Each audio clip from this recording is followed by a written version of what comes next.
Hi friends, hi welcome back to my channel. Friends, ಎಲ್ಲರೂ ಹೇಗಿದ್ದೀರಾ? ಎಲ್ಲರೂ ಚೆನ್ನಾಗಿದ್ದೀರಿ ಅಂದ್ಕೊಂಡಿದ್ದೀನಿ. ನಾನು ಕೂಡ ಸೂಪರ್ ಆಗಿದ್ದೀನಿ. ತುಂಬ ದಿನ ಆದಮೇಲೆ ಒಂದು ಚಿಕ್ಕ ಮಿನಿ ಬ್ಲಾಗ್ ಅಂತಲೇ ಹೇಳ್ಬೋದು. ಇದು ನ್ಯೂ ಇಯರ್ ದಿನ ಗುರುವಾರದ ಪೂಜೆದ ಬ್ಲಾಗು. ಸ್ವಲ್ಪ ವಿಡಿಯೋ ಮಾಡ್ಕೊಂಡಿದ್ದೀನಿ, ಅದನ್ನೇ ನಿಮ್ಮ ಜೊತೆ ಶೇರ್ ಮಾಡ್ಕೊಳ್ತಾ ಇದ್ದೀನಿ. ಎಲ್ಲರಿಗೂ ಹೊಸ ವರ್ಷದ ಹಾರ್ದಿಕ ಶುಭಾಶಯಗಳು. ಈ ವರ್ಷ ನಿಮ್ಮೆಲ್ಲರಿಗೂ ರಾಯರು ಒಳ್ಳೇದು ಮಾಡಲಿ ಅಂತ ನಾನು ಕೂಡ ಪ್ರಾರ್ಥಿಸ್ತೀನಿ. ಇವತ್ತು ಗುರುವಾರ, ಅದರಲ್ಲೂ 2026 ಮೊದಲನೇ ದಿನ ಅಂತಲೇ ಹೇಳ್ಬೋದು.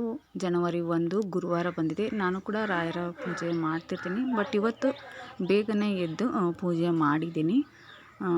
ಹಾಗೆ ಇವತ್ತಿಂದ ನಾನು 5 ದಿನ ಧನುರ್ಮಾಸ ಪೂಜೆ ಮಾಡೋಣ ಅಂತ ಮಾಡ್ತಾಯಿದ್ದೀನಿ. ನೋಡ್ಬೋದು ಫ್ರೆಂಡ್ಸ್, ಬೆಳಗ್ಗೆ ಈ ರೀತಿ ರಂಗೋಲಿ ಎಲ್ಲ ಹಾಕಿದ್ದೀನಿ.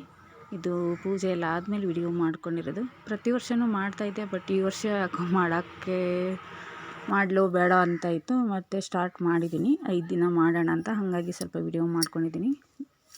ಕ್ಯಾಲೆಂಡರ್ ಪ್ರಕಾರ ಜನವರಿ 1 ಹೊಸ ವರ್ಷನ ನಾವು ಆಚರಿಸ್ತೀವಿ. ಬಟ್ ನಮ್ಮ ಹಿಂದೂಗಳಿಗೆಲ್ಲ ಹೊಸ ವರ್ಷ ಅಂದರೆ ಯುಗಾದಿಗೆ ನಮಗೆ ಹೊಸ ವರ್ಷ ಆರಂಭ ಆಗುತ್ತೆ.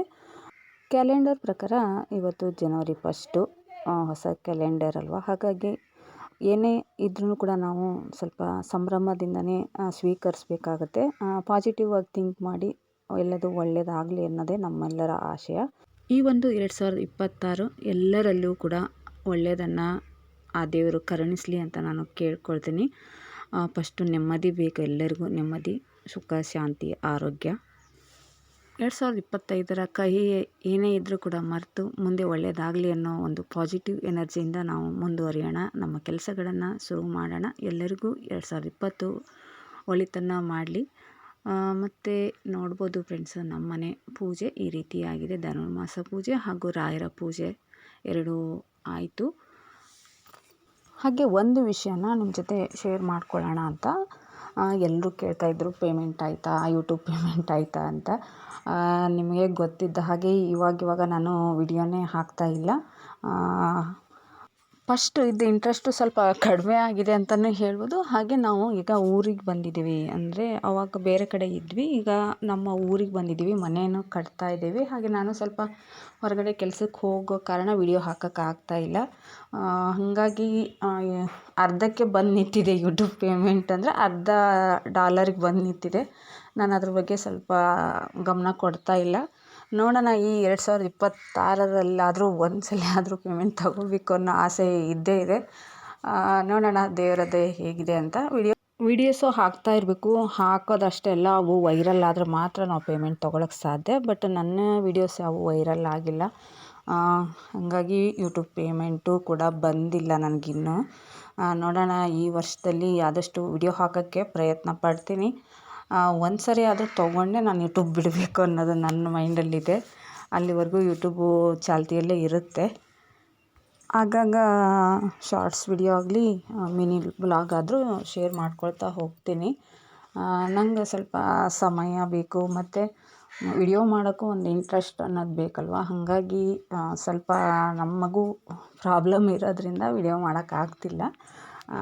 ಬಟ್ ಬಿಡೋದು ಇಲ್ಲ, ಯೂಟ್ಯೂಬನ್ನು ಕಂಟಿನ್ಯೂ ಮಾಡ್ತಿರ್ತೀನಿ.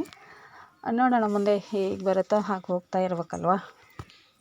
ಇವತ್ತು ಏನಾದರೂ ಸ್ವೀಟ್ ಮಾಡೋಣ ಅಂದೆ, ಬಟ್ ಸ್ವೀಟು ಜಾಸ್ತಿ ತಿನ್ನೋರಿಲ್ಲ, ಮಕ್ಕಳು ಮನೇಲಂತರೂ ಇಲ್ಲ ಫ್ರೆಂಡ್ಸ್. ನಾನು, ಹಸ್ಬೆಂಡು, ಅತ್ತೆ ಇರೋದು. ಸ್ವೀಟ್ ಮಾಡಿದ್ರೆ ಅತ್ತೆ ಹಸ್ಬೆಂಡು ಜಾಸ್ತಿ ತಿನ್ನೋಂಗಿಲ್ಲ. ನೋಡೋಣ, ಸಂಜೆ ಏನಾದರೂ ಮಾಡಿದ್ರಾಯ್ತು ಅಂದು ಇವಾಗ ನಾನು ಟಿಫನ್ಗೆ ಉಪ್ಪಿಟ್ಟು ಮಾಡ್ತಾಯಿದ್ದೀನಿ. ಉಪ್ಪಿಟ್ಟು ಮಾಡ್ತಾಯಿದ್ದೀನಿ. ರವೆ ಮತ್ತು ಶಾವಿಗೆ ಎರಡೂ ಮಿಕ್ಸ್ ಮಾಡಿ ಮಾಡ್ತಾಯಿದ್ದೀನಿ. ಇಲ್ಲಿ ಹುರಿದು ಇಟ್ಕೊಂಡಿದ್ದೀನಿ ರವೆ ಮತ್ತು ಶಾವಿಗೆ ಅಂದರೆ ಇಲ್ಲಿ ಊರಲ್ಲಿ ಬರುತ್ತೆ, ನಮ್ಮ ಊರ ಕಡೆಗೆಲ್ಲ 5 kgದ್ದು ತೊಗೊಳ್ತೀವಿ. 5 kg ಪ್ಯಾಕೆಟೇ ಬರುತ್ತೆ, $300 ಅದು. ಎರಡು ಮಿಕ್ಸ್ ಮಾಡಿದ್ರೆ ಚೆನ್ನಾಗಾಗುತ್ತೆ ಉಪ್ಪಿಟ್ಟು. ಅದನ್ನು ಹುರಿಯುವಾಗಂತೂ ಎಲ್ಲ ಕಡೆಗೂ ಚೆಲ್ಲಿಬಿಡುತ್ತೆ. ನೋಡ್ಬೋದು, ಸ್ಟವ್ ಒರೆಸಿ ಪೂಜೆ ಎಲ್ಲ ಮಾಡಿದ್ದೀನಿ, ಬಟ್ ಎಲ್ಲ ಹರಡಿಬಿಟ್ಟಿದೆ. ನೋಡಿ, ಈ ರೀತಿ ಉಪ್ಪಿಟ್ಟು ರೆಡಿಯಾಗಿದೆ. ಬನ್ನಿ ಎಲ್ಲರೂ ಉಪ್ಪಿಟ್ಟು ತಿನ್ನೋಣ. ತಿಂದಾಯಿತು, ನಾನು ಕೂಡ ರೆಡಿಯಾಗಿದ್ದೀನಿ. ಟೈಮ್ ಆಯಿತು 9 ಗಂಟೆ ಅನ್ನೋದ್ರಾಗೆ ನನ್ನ ಕೆಲಸಗಳನ್ನು ಮುಗಿಸ್ಕೊಂಡು ನಾನು ಇವಾಗ ಹೋಗ್ತಾ ಇದ್ದೀನಿ ಫ್ರೆಂಡ್ಸ್. ಮತ್ತು ಸಾಧ್ಯವಾದರೆ ನೆಕ್ಸ್ಟು ವಿಡಿಯೋದಲ್ಲಿ ಸಿಗೋಣ. ಬಟ್ ಯಾವಾಗ ಹಾಕ್ತೀನಿ ಗೊತ್ತಿಲ್ಲ ವೀಡಿಯೋಸನ್ನು. ವಿಡಿಯೋ ಮಾಡಿ ಇಟ್ಕೊಂಡಿರ್ತೀನಿ, ಎಡಿಟಿಂಗ್ ಮಾಡಿ ಅಪ್ಲೋಡ್ ಮಾಡೋದು ತುಂಬ ಲೇಟ್ ಆಗುತ್ತೆ. ಓಕೆ ಫ್ರೆಂಡ್ಸು, ವಿಡಿಯೋಸು ಇಷ್ಟ ಆಗಿದ್ದರೆ ಲೈಕ್ ಮಾಡಿ, ವಿಡಿಯೋಸ್ ಎಲ್ಲ ನೋಡಿ ಸಬ್ಸ್ಕ್ರೈಬ್ ಮಾಡ್ಕೊಳ್ಳಿ ಹೊಸಬ್ರು. Thank you.